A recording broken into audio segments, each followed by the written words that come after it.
Hey guys, welcome back to another episode of Movie Reviews with your girl Madam Dara. And on today's episode, we would be reviewing an amazing movie, an amazing work of art by, guess, Kunle Afolayan. The title of this movie is Ijogbon.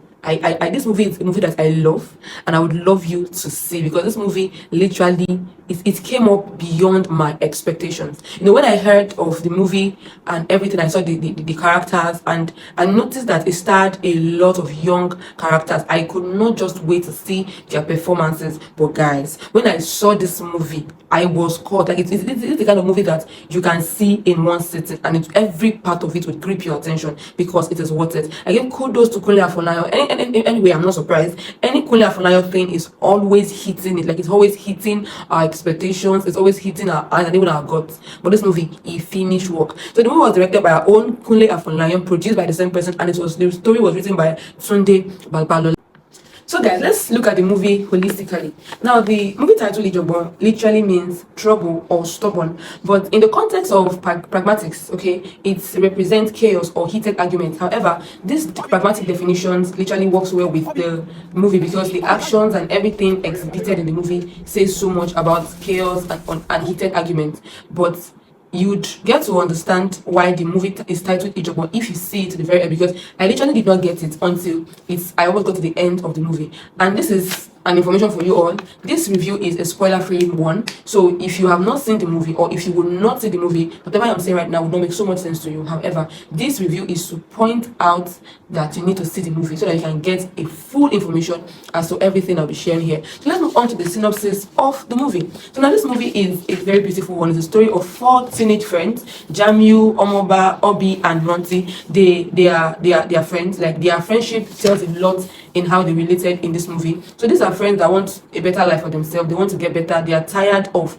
their environment. They are tired of their country, so to say. Like, they don't like the way things are going in their country, and they want to explore. They want to go to another country to make ends meet and then do something good for themselves. But you should be concerned as okay, what has this got to do with teenagers? I mean, the economic situation of Nigeria. What has it got to do with teenagers? Why do they want to all of a sudden jackpot from their country? It would now point our eyes to see that aside adults, aside our parents and elderly ones in the country, even teenagers are affected with the way the economic situation of Nigeria is going. Hence the bid to jackpot from Nigeria. So these friends, particularly Jamiu, has this notion of, okay guys, let's leave Nigeria, let's just, because the movie was set in Oyo, Ibadan precisely, and I think where this particular scene that is on the screen was set is in between the Ibadan and the Benin Republic border. Okay, we're like, okay guys, let's go, this is Benin, let's go to another country, and then from there we can go to Canada, America, and all of those sorts. Let's go and look for a better way for ourselves. This village has nothing in store for us. Nobody's making progress. Imagine our youth are living and everything. Let us also follow suit. The other friends are actually skeptical about that decision. However, they want to take it. So this particular thing keeps them together. They work around it, but they don't have money to do it,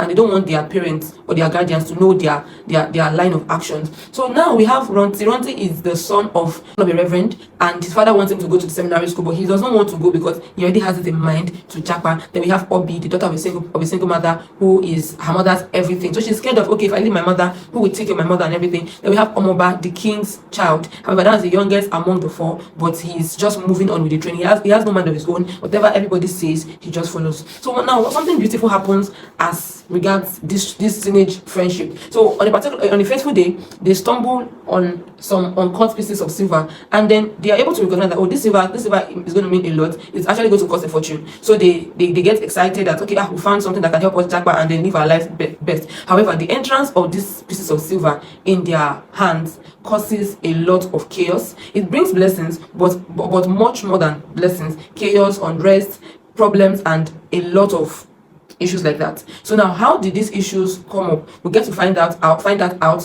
when you see the movie. However, I'll just give you a small or a snippet of how the issues came up. Now, the original owners, like the silver was actually misplaced in their village. Okay, so the original owners of this silver now comes to the village to look for it. However, they disguised as though they were coming to develop the village, and then they get their consent, okay, to see the village and then know how to do whatever they want to do. Remember I said the disguise. So the king of the village now, okay, thinks that, okay, these people have come to make sure sure that we are better in our community, not knowing that they have an ulterior motive. Now, what I love so much about this movie is the like call it the opening scene. Like it opens with this folkloric narrative that tells us the story. However, it moves alongside with the actions that the children exhibited, and also the children also told the story too, if you watch it and then if you understand it perfectly. So now this is the question: were the strangers, or let's say the real owners of the silver, were they able to get their silver back? And number two, remember I said that this entrance of this silver into this teenage guys brought blessings, right? And it also came up with a lot of problems. Were they able to scale through? So we'll see it, you'll be able to know if we really see this movie, and then you really see this movie. And let's talk about the performances, the characters and everything. We have quite a number of characters in this movie, but I'll just mention a few and talk about how that they exhibited their roles very, very well. We have this movie, I think the characters are more like a blend of two: old Nollywood and new Nollywood. Old one will be the already established Nollywood actors, and the new one will be the teenage characters. Now let's start with the teenage characters. We have Ruby Akubweze, who played the role of Obi. Obi is a young girl that was raised by a single mother. She is loved by all because of her character, and she's desired among the elders. However, she is in love with Jamil, but their love is not profound because they are still teenagers, and she doesn't want anything that would dent her image in front of her mother or to her mother's face or something. So Obi is a friend to Jamil and the rest of the teenagers. However, she is strong, she's resilient, she is determined, and she's so resourceful. We also have Aino Fawaz, the popularly known as Ikorodu Boys, right? He played the role of Omoba. This Omoba is a very carefree boy. He just wants to do anything that his friends are doing. He does not know what to do, doesn't know whom to meet. He just wants to live his life and then make progress. So his character portrayed those young children that are just moved easily with trends. They don't know where they stand. They just want to just move on with whatever they see and all of that. However, Omoba really played a beautiful role in this movie. Like, action in this movie was sublime, was amazing, was so good, and he also came up with some points of humor and amazing actor. I will not say anything much about him. I want you to go and see it. However, he did a very good job. Then we have Kayode Oju Alakpe, who played the role of Jamil. When I saw this Jamil guy, I was so intrigued because every time he appeared on my screen, I loved his delivery. I loved everything. He bodied his character, his language used, everything about Jamil. He did it very well. Like, and this is more like Jamil's first hit. Screen time. How that this is the first time that he actually appeared on his screen, like subsequent time, and he did very well. Like, you would hardly know that this person is not a Nollywood star like that, but he did so well. Like, his delivery was beautiful, his mastery was amazing, everything. Jamil did a very good job in this movie. He was he's seen as the eldest of the teenagers, and he's seen like the one that like more like the engine of their car. Like, he's one that makes the decisions, one that takes the action. However, he's driven by his greed.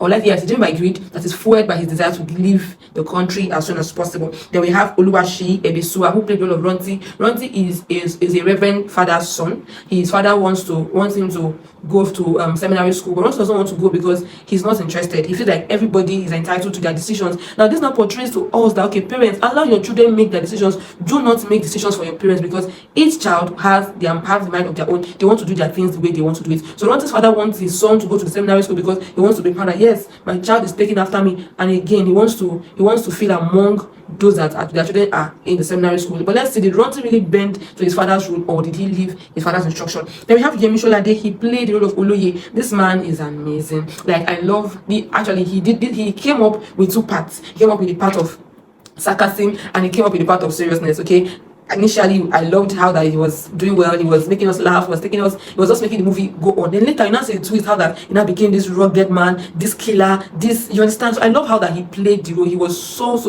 I love how that he was so flexible with it. Like, he knew when to switch, he knew when to be okay, and that was so beautiful for Yemi Solade. I also love Sam Dede. This is the first movie I have seen of Sam Dede, and he is calm.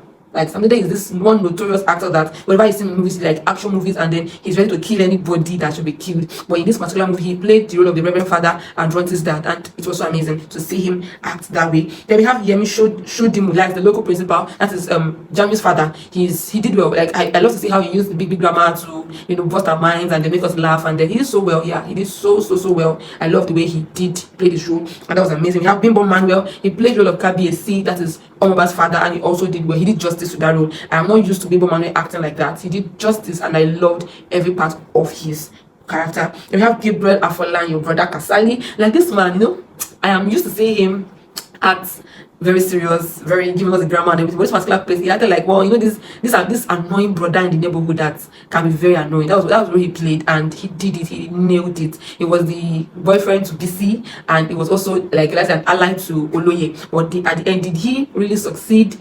Like that. He was also greedy and very notorious person. But how did he end? His end in the movie is something that we should look into and know if he really ended well or not. But Brother Kasali, I loved the way he acted. Yes, it was so diplomatic and it was so flexible. Like I wasn't expecting it, but I love. Then we have Femi Branch.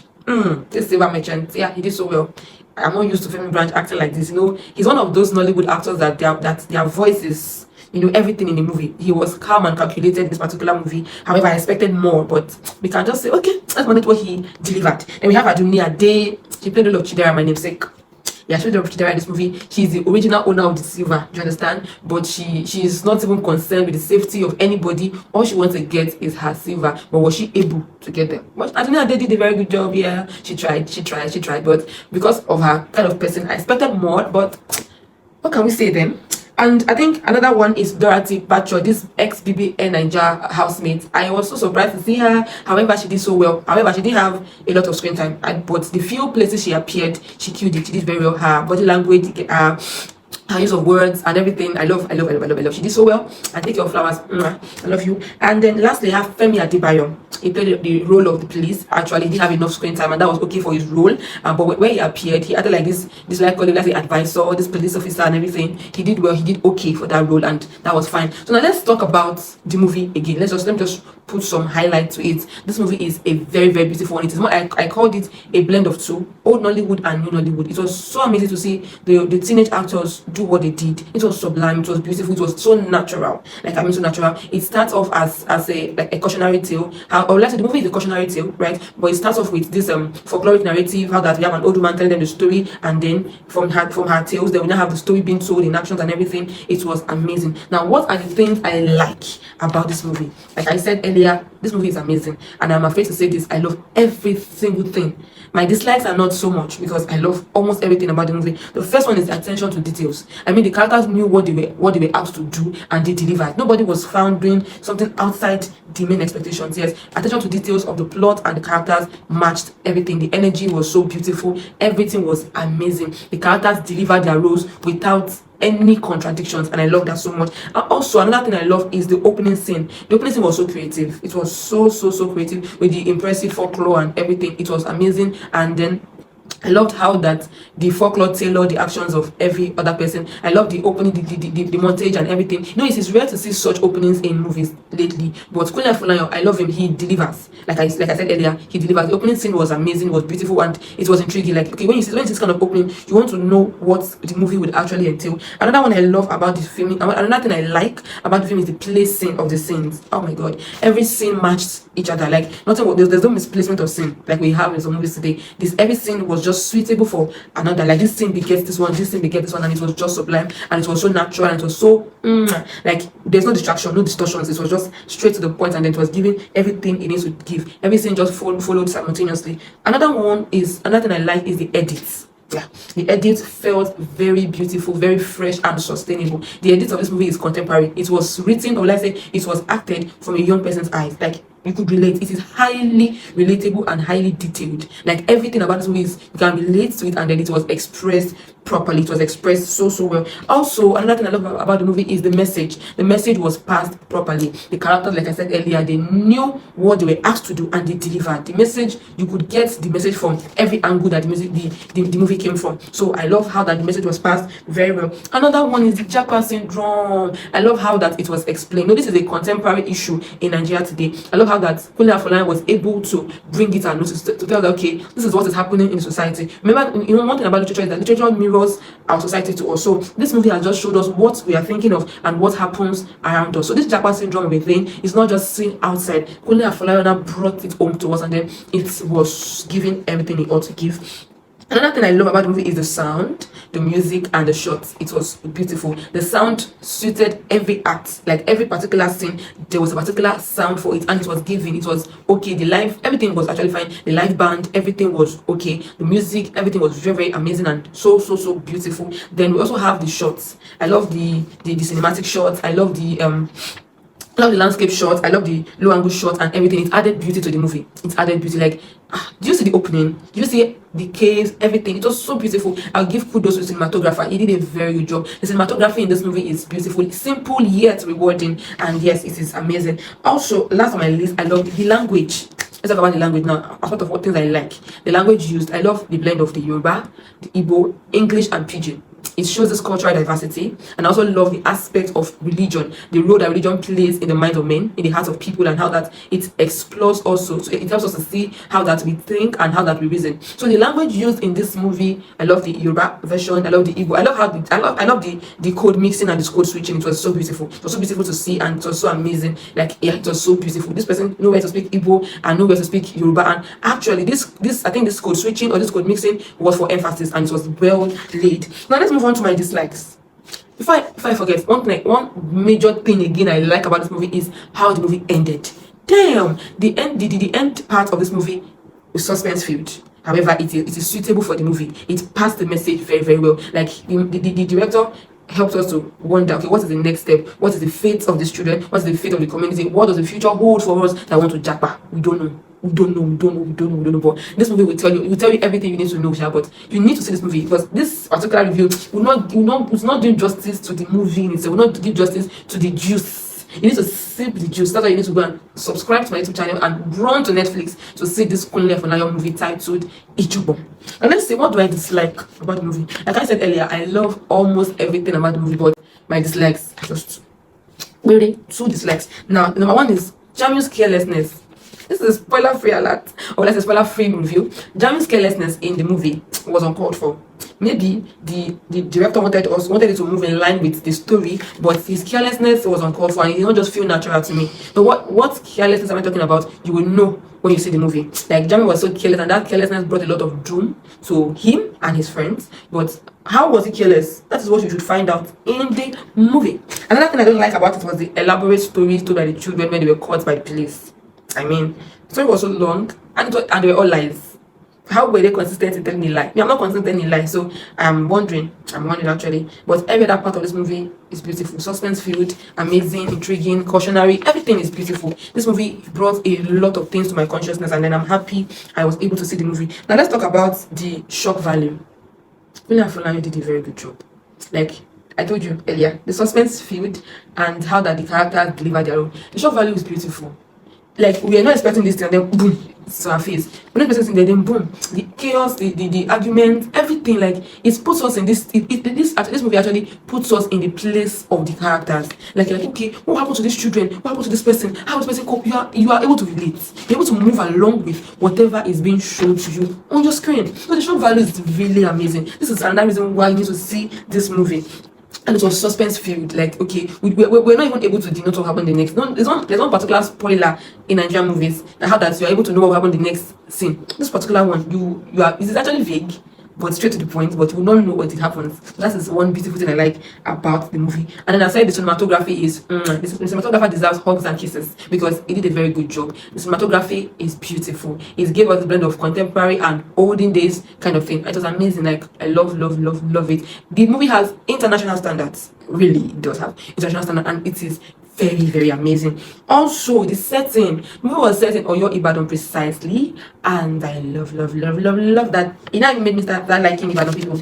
I love it. I love the setting. It's actually very, very, very beautiful. It's a blend of old and new Hollywood. You should see this movie. You should. This movie would bring so much to your notice. Let me quickly run through the themes, Jerry. We have the theme of the Jackman syndrome. I said that earlier. Everybody's tired of Nigeria. But even the future leaders too are tired. Who will not lead the future? Who will not direct us? But this Jackman syndrome is one of the prominent themes in this movie. How that it brings to our notice that, guys, a lot needs to be done as regards our country. What is the way forward? What is the way forward? So this movie will bring to our notice, okay, this is what people are thinking of, and this is why it's happening because of this particular thing. So the Jackman syndrome is seen among the teenage friends, Jamiu, Obi, Ronti, and Omoba. They want to leave their village to to seek greener pastures. However, were they successful? Why did they want to leave? You'll find out in the movie. Please go and see this movie. It is on Netflix. Ijogbon is a movie that everybody, every young child, every young person, every family, even old ones too, they should see, because we also have the area of the elders and how that they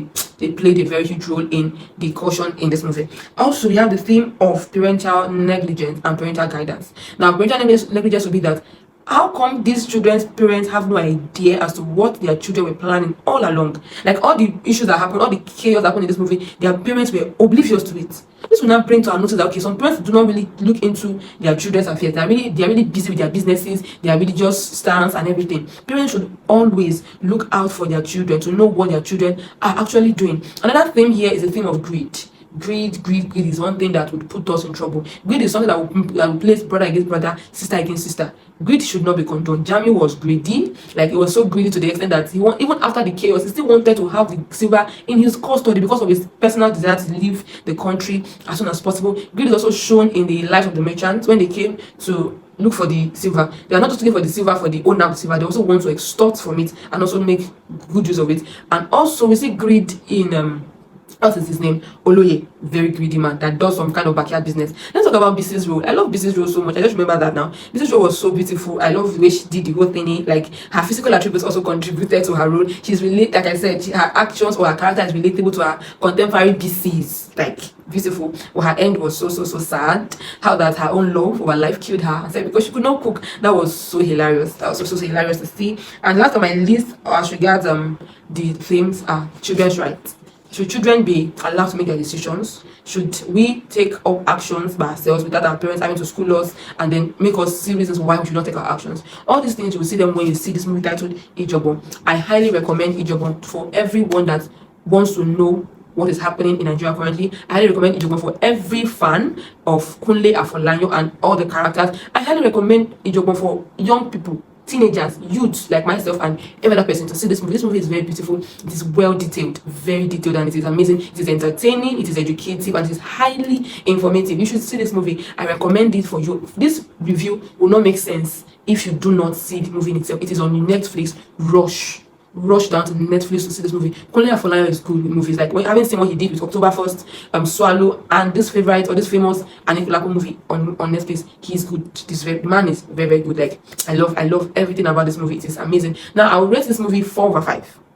Yeah, this is my opinion. 4/5. It is worth it. Very, very, very, very worth it. So I want to see this movie and then tell me what you think of it in the comment section. In the meantime, thank you so much for staying with us on Ijogbon movie review. I really hope you do enjoy this review, and I hope you'll be thrilled to see the main movie on Netflix. See it with your family members, your friends, your enemies, and your relatives. Okay, so please, if you are here to like this video, please hit the like button, comment, and share. These actions of yours helps me to know that you love what I'm doing, and it's kind of stimulating to do more, because I know you want to see more on your screen. So kindly like this video, comment, tell me your opinions. If you have seen the movie, let us talk about it in the comment section. Tell me your what do you think I missed. Also, share it to your friends. Share it. Subscribe to my YouTube channel if you are yet to subscribe. I love you so much. So I think we're done for now. Until next time, take good care of yourself. It's your favorite girl, Madam Dara.